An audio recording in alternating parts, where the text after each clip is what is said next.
സുഭാഷിതം. ദൈവം നമ്മുടെ സങ്കേതവും ബലവുമാകുന്നു, കഷ്ടങ്ങളിൽ അവൻ ഏറ്റവും അടുത്ത തുണയായിരിക്കുന്നു.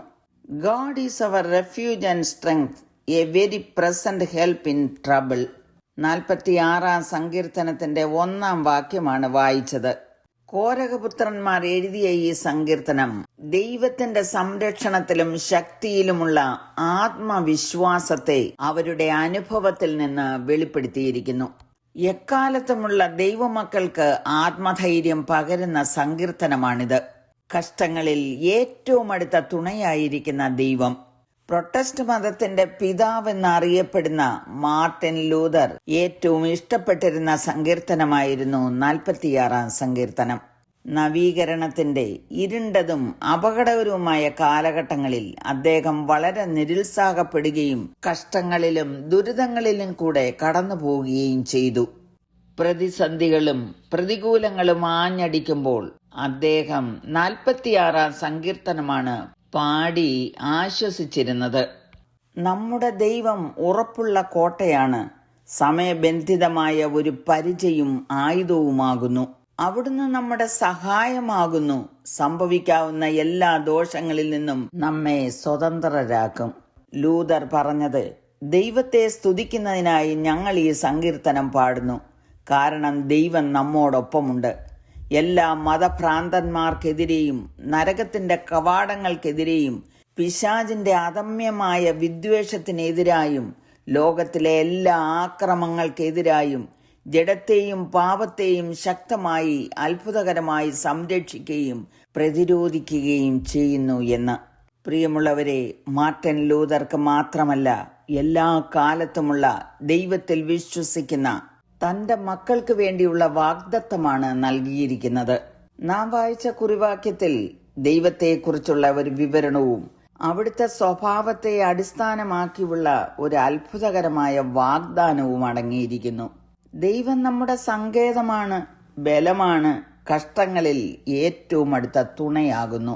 നമുക്ക് ഭയപ്പെടുവാൻ ഒന്നുമില്ല, അവിടുത്തെ കരങ്ങളിൽ നാം സുരക്ഷിതരാണ്.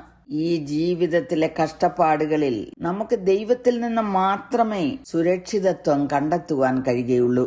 പ്രകൃതിക്ഷോഭങ്ങളിൽ നിന്നും ദുഷ്ടജന്തുക്കളുടെ ആക്രമണത്തിൽ നിന്നും കർത്താവ് നമ്മെ സുരക്ഷിതമായി സൂക്ഷിക്കുന്നില്ലേ? സൂര്യാഘാതവും പാമ്പുകടികളും ഒക്കെ നിരവധി കേട്ടുകൊണ്ടിരിക്കുന്ന ഈ കാലയളവിൽ ദിനംതോറും നമ്മെ സൂക്ഷിക്കുന്ന ദൈവത്തിന് നന്ദി പറയാം.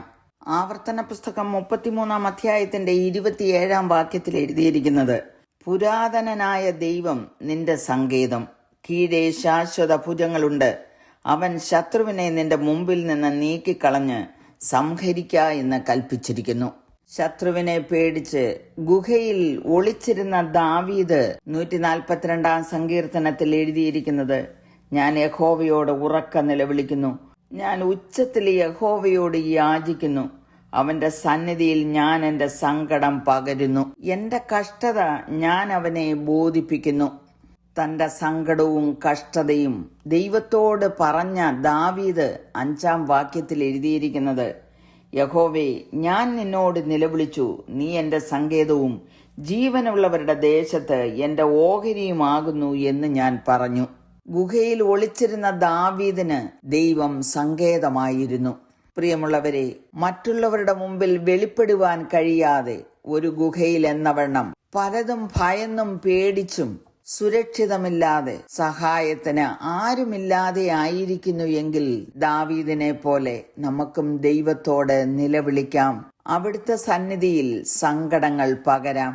പിന്നത്തേതിൽ ദാവീദിനെ പോലെ നമുക്കും പറയുവാൻ കഴിയും, അവിടുന്ന് എന്റെ സങ്കേതവും ജീവനുള്ളവരുടെ ദേശത്ത് എന്റെ ഓഹരിയുമാകുന്നു എന്ന്.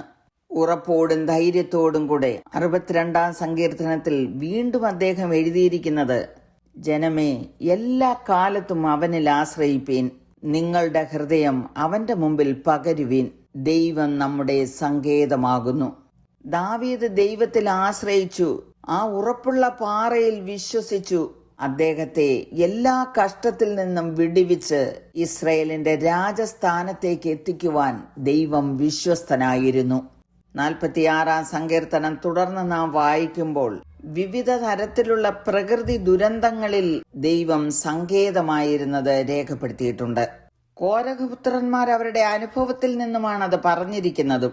അവരുടെ പിതാവായ കോരഹും മറ്റ് സഭാപ്രധാനികളുമായിരുന്ന 250 പേർ മോശയോട് മത്സരിച്ചു. സംഖ്യാപുസ്തകം 26:10 ഇങ്ങനെ എഴുതിയിരിക്കുന്നു: ഭൂമി വായി തുറന്ന് അവരെയും കോരഹിനെയും വിഴുങ്ങിക്കളയുകയും തീ 250 പേരെ ദഹിപ്പിക്കുകയും ചെയ്ത സമയം ആ കൂട്ടം മരിച്ചു. അവർ ഒരു അടയാളമായി തീർന്നു. എന്നാൽ കോരഹിന്റെ പുത്രന്മാർ മരിച്ചില്ല. അവർ മത്സരികളാകാതെ അവിടെ നിന്നും ഓടി രക്ഷപ്പെട്ടു. ദാവീദ് രാജാവിന്റെ കാലത്ത് അവർ സമാഗമന കൂടാരത്തിലെ ഗായക സംഘത്തിലും സംഗീതത്തിലും മികച്ച നേതാക്കളായി തീർന്നു. 11 സങ്കീർത്തനങ്ങൾ അവർ എഴുതിയിട്ടുണ്ട്. 46-ാം സങ്കീർത്തനത്തിന്റെ 2-3 വാക്യങ്ങളിൽ ഇങ്ങനെ എഴുതിയിരിക്കുന്നു: അതുകൊണ്ട് ഭൂമി മാറിപ്പോയാലും പർവ്വതങ്ങൾ കുലുങ്ങി സമുദ്രമധ്യേ വീണാലും അതിലെ വെള്ളം ഇരച്ച് കലങ്ങിയാലും അതിന്റെ കോപം കൊണ്ട് പർവ്വതങ്ങൾ കുലുങ്ങിയാലും നാം ഭയപ്പെടുകയില്ല എന്ന്. അതിന്റെ കാരണമാണ് 1-ാം വാക്യത്തിൽ എഴുതിയത്: ദൈവം നമ്മുടെ സങ്കേതവും ബലവുമാകുന്നു. നമ്മുടെ ജീവിതത്തിലെ ഏത് കഷ്ടങ്ങളിലും ഈ സങ്കേതമാകുന്ന കർത്താവിൽ ആശ്രയിക്കാം. ഈ വചനങ്ങളാൽ എല്ലാവരെയും ദൈവം അനുഗ്രഹിക്കുമാറാകട്ടെ. കരുണയുള്ള പിതാവേ, അവിടുന്ന് ഞങ്ങൾക്ക് സങ്കേതമായി ബലമായി കഷ്ടങ്ങളിൽ അടുത്ത തുണയായിരിക്കുന്നതിനായി നന്ദി പറയുന്നു. ഞങ്ങൾ അങ്ങയിൽ വിശ്വസിക്കുന്നു, ആശ്രയിക്കുന്നു. ഞങ്ങളുടെ ജീവിതകാലം മുഴുവൻ അവിടുന്ന് ഞങ്ങൾക്ക് സങ്കേതമായി ഇരിക്കണമേ എന്ന് യേശുക്രിസ്തുവിന്റെ നാമത്തിൽ അപേക്ഷിക്കുന്നു. കേൾക്കണമേ. ആമേൻ.